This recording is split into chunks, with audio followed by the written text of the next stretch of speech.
नमस्कार, आप सभी का स्वागत है। आज हम लोग कक्षा 8 रुचिरा भाग 3 का जो 11वां पाठ है सावित्री बाई फुले, इसका अभ्यास करने जा रहे हैं। इसका जो मुख्य पाठ का वीडियो था उसको आप ऑलरेडी पढ़ चुके हैं, आप समझ चुके हैं। तो आज हम अभ्यास करेंगे। अभ्यास में जो प्रश्न आए हैं उनको हम अच्छे से हल करने की कोशिश करेंगे, ठीक है।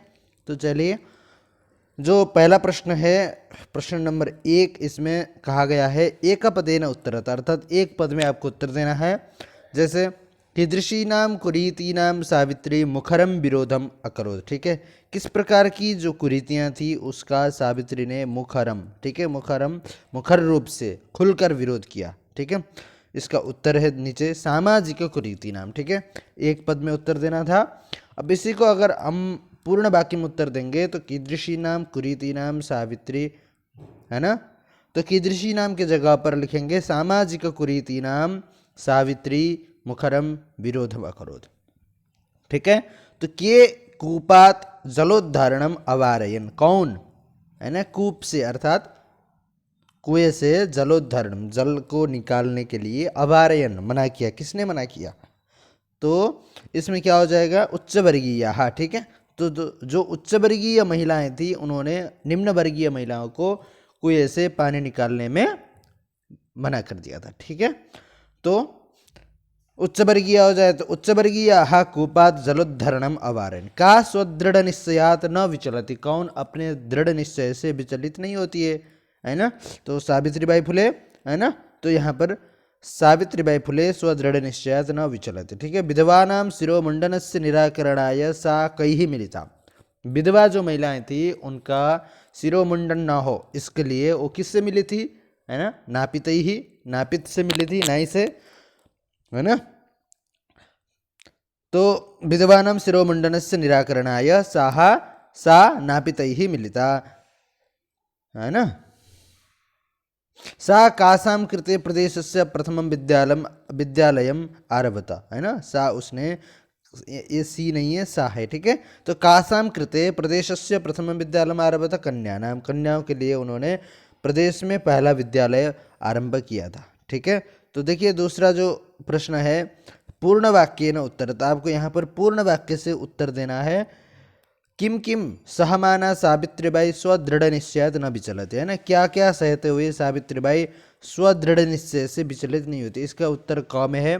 स्व उपरि धूलिम प्रस्तरखंडान च सहमाना सावित्रीबाई स्वदृढ़ निश्चयात न विचलते, ठीक है।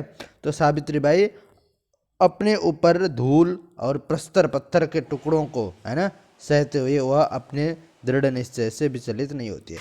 देखिए ख में जो प्रश्न है, सावित्रीबाई फुले महोदया पितरो नाम किम आसीत, सावित्रीबाई महोदय जो थे उनका पितरो हो अर्थात माता पिता, ठीक है। तो उनका नाम क्या था, तो आप ऊपर से देखिए। तो सावित्रीबाई फुले महोदया पितरो, पितरो का मतलब माता पिता दोनों को लिया है ना। तो माता लक्ष्मीबाई थी और पिता खंडोजी थी, ठीक है ना। तो सावित्रीबाई फुले महोदयायाः मातुः नाम लक्ष्मीबाई, माता का नाम लक्ष्मीबाई था, और पितुः नाम खंडोजी आस्ताम, पिता का नाम खंडोजी था, ओके। तीसरा ग में जो है, विवाहानंतरम अपि सावित्र्याः मनसि अध्ययनाभिलाषा कथम उत्साहं प्राप्तवती, विवाह के बाद भी सावित्री के मन में पढ़ने की जो इच्छा थी वो किस प्रकार आगे बढ़ी, ठीक है।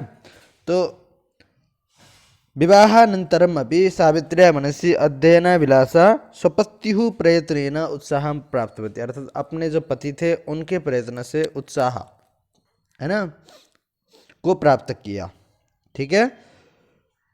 तो अगला प्रश्न है, जलम पातुम निवार्यमाणाः नारी सा कुत्र नीतवती किंच अकथयत, है ना। जल को लेने के लिए जिन नारियों को मना किया था उन सभी को सावित्री कहाँ लेके गई और उन्होंने क्या कहा, ठीक है। तो यहाँ पर घ में देखिए, इसका थोड़ा लंबा उत्तर है। तो जलम पातुम निवार्यमाणाः नारी सा निज गृहम नीतवती, है ना। तो उन नारियों को अपने निज गृह में, घर में ले जाती है। तड़ागम दर्शयित्वा अकथयत स यथेष्टम जलम नयत, है ना, तालाब को दिखा कर कहती है यथेष्ट जितना चाहिए जल ले लो, सार्वजनिकोयम तड़ाग, यह सार्वजनिक तड़ाग है, अस्मात् जलग्रहणे नास्ति जाति बंधनम, इससे जल ग्रहण करने में कोई भी जाति बंधन नहीं है। महिला सेवा मंडल, ठीक है, तो जो महिला सेवा मंडल है, कासम संस्थानम स्थापनायाम फुले दंपत्यो अवदानम महत्वपूर्णम, किन संस्थाओं की स्थापना में फुले दंपति का अवदान अर्थात योगदान महत्वपूर्ण है, तो महिला सेवा मंडल, ठीक है, इसको याद रखिए, महिला सेवा मंडल और शिशु हत्या प्रतिबंधक गृह, है ना। यदि संस्थानाम स्थापनायाम फुले दंपति अर्थात सावित्रीबाई फुले और ज्योतिबा फुले, उनका अवदान योगदान महत्वपूर्ण है, ठीक है। अब यहाँ पर सत्यशोधक मंडल का उद्देश्य क्या था, ये पूछा गया है, तो सत्यशोधक मंडलस्य उद्देश्यम उत्पीड़ितानां समुदायानां स्वाधिकारान् प्रति जागरणम आसीत्, सत्यशोधक मंडल का उद्देश्य, है ना, उत्पीड़ित समुदाय का जो स्वाधिकार होता है, अपना अधिकार, उसके प्रति जागृत करना है उनको। 6 में जो प्रश्न है, तस्याः द्वयोः काव्य संकलयो नाम किम, नामनी के, ठीक है, तो उसके जो 2 काव्य संकलन थे सावित्रीबाई फुले के, उनके क्या नाम है, आप किताब के अंत में देखते हैं, काव्य फुले और सुबोध रत्नाकर, ठीक है, तो तस्याः द्वयोः काव्य संकलयो नामनी, काव्य फुले सुबोध रत्नाकर च, ठीक है। अब देखिए अगला जो प्रश्न है, रेखांकित पदानि आधृत्य प्रश्न निर्माणम कुरुत, ठीक है, रेखांकित पदों को लेकर आपको प्रश्न निर्माण करना है, ठीक है ना। जैसे यहाँ पर आप देख सकते हैं, सावित्रीबाई कन्याभिः सविनोदम आलपंती अध्यापने संलग्ना भवति, ठीक है, तो कन्याभिः है, तो यहाँ पर कन्या भी क्या है, स्त्रीलिंग का तृतीय विभक्ति बहुवचन का है, तो स्त्रीलिंग में तृतीय विभक्ति बहुवचन में किम शब्द का भी होता है ना, तो का भी हो जाएगा इसकी जगह। सा महाराष्ट्र से प्रथमा महिला शिक्षिका आसीत्, तो महाराष्ट्र की जगह पर कस्य, ठीक है। सा स्वपतिना सह कन्यानां कृते प्रदेशस्य प्रथमं विद्यालयम् आरभत, उसने अपने पति के साथ कन्याओं के लिए प्रदेश का पहला जो विद्यालय उसका प्रारंभ किया, ठीक है। तो कन्यानाम अर्थात कासाम स्त्रीलिंग है, किम शब्द षष्ठी बहुवचन में कासाम हो जाएगा। तया मनुष्याणाम समानतायाः स्वतंत्रतायाश्च पक्ष सर्वथा समर्थिता, उसने मनुष्यों के लिए, ठीक है, और मनुष्यों का समानता और स्वतंत्रता का पक्ष सर्वथा समर्थन किया, तो मनुष्याणाम की जगह केसाम हो जाएगा, ठीक है, कोई दिक्कत नहीं है। साहित्य रचनाया अपि सावित्री महीयते, तो सावित्री स्त्रीलिंग एक वचन का रूप है, तो का महीयते, ठीक है, आपको कोई दिक्कत नहीं है। अब देखिए जो चौथा प्रश्न है, यथा निर्देशम उत्तरत, निर्देश के अनुसार आपको उत्तर देना है। इदम चित्रम पाठशालाया वर्तते, अत्र वर्तते इति क्रियापदस्य कर्तृपदम किम, ठीक है, तो यहाँ पर इदम चित्रम पाठशालाया वर्तते, इसमें वर्तते यह क्रियापद है, तो इसमें यह जो क्रियापद है उसका कर्ता कौन है, तो इदम चित्रम, ठीक है, इदम चित्रम कर्तृपद है। अगला है तस्याः स्वकीयम अध्ययनम अभी सहैव प्रचलति, उसका जो स्वकीय अध्ययन है अर्थात अपना जो अध्ययन है वह भी साथ में प्रचलित होता है, ठीक है। तो अस्मिन् वाक्ये विशेष्य पदम किम, यह जो वाक्य है अर्थात तस्याः स्वकीयम अध्ययनम अपि, साथ में ही प्रचलित होता है, इसमें विशेष्य पद क्या है, तो अध्ययन में, क्योंकि स्वकीयम अर्थात विशेषण है ना, और जो विशेष्य होता है अर्थात जिसकी विशेषता बताया जाता है वो विशेषण शब्द होता है, और जिसकी विशेषता बताई जाए अर्थात जिसकी विशेषता बताई जाती है वो विशेष्य, और जिस शब्द के द्वारा विशेषता बताई गई है वह विशेषण होता है। अपि यूयम इमाम महिलाम जानी था, जागी था हो गया, जानी था है, अस्मिन् वाक्य यूयम इति पदम केभ्यः प्रयुक्तम, ठीक है, तो किसके लिए प्रयुक्त है, ये तो ये सब आपके लिए है, हम सब के लिए है, ठीक है, यूयम अर्थात छात्रों के लिए। सा ताः स्त्रियः निजगृहं नीतवती, अस्मिन् वाक्ये सा इति सर्वनाम पदम कस्य प्रयुक्तम, तो सा उसने उन स्त्रियों को अपने घर में लेके गई, इस वाक्य में सा किसके लिए है, तो सावित्री के लिए है ना। शीर्ण वस्त्रावृता तथा कथिता निम्न जातीयाः काश्चित् नार्यः जलं पातुं याचन्ते स्म, अत्र नार्यः इति पदस्य विशेषणपदानि, है ना, कति सन्ति कानि इति लिखा था, देखिए, तो यहाँ पर नीचे भी दिया है, तो शीर्ण वस्त्रावृता ये भी है, तथा कथिता भी है, निम्न जातीयाः और काश्चित, ये शब्द नारी शब्द के विशेषण है, ठीक है, तो शीर्ण वस्त्रावृता तथा कथिता निम्न जातीय और काश्चित, ठीक है। तो चत्वारि यानी 4 हैं, ठीक है ना, समझ गए। तो आपके जो ऊपर के प्रश्न थे उन सभी का उत्तर है चित्रम अध्ययनम छात्रेभ्यः और सावित्रीबाई महोदयाई चत्वारि। कौन कौन है वो? शीर्णवस्त्रावृता, तथा कथिता, निम्नजातीयाः और कश्चित, ठीक है। पांचवा जो प्रश्न है अधोलिखितानि पदानि आधृत्य वाक्यानि रचता। आपको वाक्य बनाना है, जैसे पदों के आधार पर वाक्य की रचना कीजिए। इसमें स्वकीयम, सविनोदम, सक्रिया, प्रदेशस्य, मुखरम और सर्वथा ये शब्द हैं। तो इनके द्वारा वाक्य जैसे छात्रः स्वकीयम पुस्तकम आदाय गच्छति, अर्थात छात्र स्वकीयम अपना पुस्तक लेकर चलता है। रामः सविनोदम मित्रेण सह वार्तयति, राम सविनोदम अर्थात विनोद पूर्वक मित्र के साथ बात करता है। सावित्रीबाई फुले नारी जागरणे सक्रिय आसीत्, सावित्रीबाई फुले नारी जागरण में सक्रिय थी। महाराष्ट्र प्रदेश से इयम रत्नम अस्ति, ठीक है। महाराष्ट्र प्रदेश की इयम अर्थात सावित्रीबाई जो है वह रत्न है।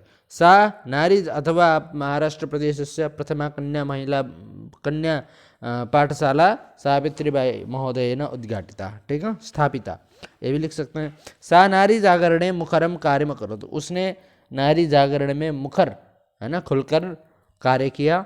सावित्रीबाई सर्वथा नारी जागरण समर्पिता आसीत्, सावित्रीबाई जो है सर्वथा नारी जागरण में समर्पित थी पूर्णतया, ठीक है। अधोलिखितानि पदानि आधृत्य वाक्यानि रचयता, एक और है, ठीक है। तो निम्नलिखितम पदों के आधार पर वाक्य की रचना करनी है आपको। ऊपरी आदानम, परकीयम, विषमता, व्यक्तिगतम, आरोह, ठीक है। जैसे वृक्षस्य उपरि खगाः तिष्ठन्ति, विद्यायाः आदान प्रदानं सदैव कुर्यात्, विद्या का आदान प्रदान होना चाहिए। कदापि परकीयम अन्नम वृथा न कुर्याम, कभी भी दूसरों का अन्न व्यर्थ नहीं करना चाहिए। नारी नरयोः कदापि विषमता न भवेत्, नारी और नर में कभी भी विषमता न हो। वयम व्यक्तिगतम स्वार्थम त्यक्त्वा सर्वहितम चिंतयेम, और हम व्यक्तिगत स्वार्थों को त्याग कर सर्वहितम सभी के हितों को सोचें। वृक्षे आरोह हानिकरः अपि भवति, वृक्ष में चढ़ना कभी कभी हानिकर भी होता है, ठीक है। अब देखिए अधोलिखित पदानां समानार्थक पदानि पाठात् चित्वा लिखत, समानार्थक समान अर्थात पर्यायवाची शब्दों को आपको पाठ से चयन करके लिखना है। जैसे मार्गे, अविरतम, अध्यापने, अवदानम, यथेष्टम और मनसी, ये दिया है ना। जैसे शिक्षणे अर्थात यहीं से आपको लेना है जो ऊपर बॉक्स में दिया था। तो शिक्षणे का होता है अध्यापने, पथि अर्थात मार्गे है ना, हृदय, मनसी और इच्छानुसारम, यथेष्टम, निरंतर, अविरतम और, ठीक है, इतना ही है। तो शिक्षणे अध्यापने, पथि मार्गे, हृदय मनसी, इच्छानुसारम, यथेष्टम, योगदानम अवदानम और निरंतरम अविरतम, ठीक है। योगदानम छूट गया था, ओके। तो देखिए अगला सवाल है अधोलिखितानां पदानां लिंग विभक्ति वचनम च लिखता। निम्नलिखित पदों के लिंग विभक्ति और वचन लिखना है आपको। धूलिम है ना, नामनी अपर कन्यानाम सहभागिता नापितैः, इसका लिंग विभक्ति और वचन क्या है आपको लिखना। जैसे धूलिम स्त्रीलिंग है ना, प्रथमा विभक्ति, द्वितीय विभक्ति और एक वचन का रूप है ना। तो इसी तरह से आपको सभी का लिखना है। आप यहाँ इसको याद कर लीजिए, जैसे यहाँ दिया है धूलिम स्त्रीलिंग है, द्वितीय एक वचन, नामनी नपुंसक लिंग में सप्तमी विभक्ति में एक वचन का रूप है, अपर पुल्लिंग है प्रथमा एक वचन का, कन्यानाम स्त्रीलिंग है षष्ठी बहुवचन का, और सहभागिता स्त्रीलिंग है प्रथमा एक वचन, नापितैः पुल्लिंग तृतीया बहुवचन, ठीक है। सातवां देखिए इसका अगला जो प्रश्न है 7 नंबर का आ का, उदाहरणानुसारम उदाहरणम अनुसृत्य, उदाहरण के अनुसार है ना, निर्देश अनुसार लकार परिवर्तनम कुरुत, लकार का आपको परिवर्तन करना है। यथा सा शिक्षका अस्ति, सा शिक्षका अस्ति है तो यहाँ पर आपको लंग लकार में परिवर्तन करना है। तो सा शिक्षिका आसीत्। अब सा अध्यापने संलग्ना भवति, वह अध्यापन में संलग्न होती है। तो यहाँ लृट है, लूट हो गया, तो लृट लकार में क्या हो जाएगा, भवति को भविष्यति हो जाएगा। तो सा अध्यापने संलग्ना भविष्यति। सा 13 वर्षकल्पः अस्ति, वह 13 वर्षकल्प 13 वर्ष का है। तो यहाँ पर लंग लकार में क्या हो जाएगा, आसीत हो जाएगा, है ना, था। तो महिला तड़ागात जलम नयंती, महिलाएं बहुवचन है, तो तड़ागात तालाब से जल लेती हैं, तो इसको लोट लकार में हो जाएगा क्या, महिलाः तडागात् जलम नयन्तु, है ना। वयम प्रतिदिनम पाठम पठाम, ठीक है। तो वयम हम सब प्रतिदिन पाठ पढ़ें, तो पढ़ते हैं, तो इसको विधिलिंग में वयम प्रतिदिनम पाठम पठेम। किम यूयम विद्यालय में गच्छथा, क्या तुम सब विद्यालय जाते हो, ठीक है। तो यहाँ इसको लुट लकार में करना है, ठीक है ना। तो इसका क्या होगा, किम यूयम विद्यालयम गच्छथा था, तो इसका क्या हो जाएगा, देखो गंता होता है, गंता गंतारो गंतारा गंतासी गंतास्था गंतास्थ, इस प्रकार से लुट लकार में रूप चलते हैं। तो यूयम का गंतासी गंतास्था गंतास्था गंतास्था हो जाएगा, ठीक है। ते बालकाः विद्यालयात् गृहं गच्छन्ति, वे बालक विद्यालय से घर जाते हैं, तो इसका लंग लकार में आपको बनाना है, ठीक है। तो अगच्छन बनता है, अगच्छत अगच्छताम अगच्छन, ठीक है। तो देखिए, सा अध्यापने संलग्ना भविष्यति, स 13 वर्षकल्पः आसीत्, सा महिला तडागात् जलं नयन्तु, वयं प्रतिदिनं पाठं पठेम, किं यूयं विद्यालयं गमिष्यतः, है ना। ते बालकाः विद्यालयात् गृहम् अगच्छन्। अच्छा, यहाँ पर जो आपको दिया था किम यूयम विद्यालयं गच्छतः, लुट लकार नहीं, ये भी लृट लकार का है, ठीक है। तो गमिष्यतः है उधर दिया है, तो लृट लकार होगा, क्योंकि आपको गमिष्यसि गमिष्यत गमिष्यति गमिष्यता गमिष्यन्ति गमिष्यसि गमिष्यतः गमिष्यतः बनता है लृंग लकार लृट लकार में, ठीक है।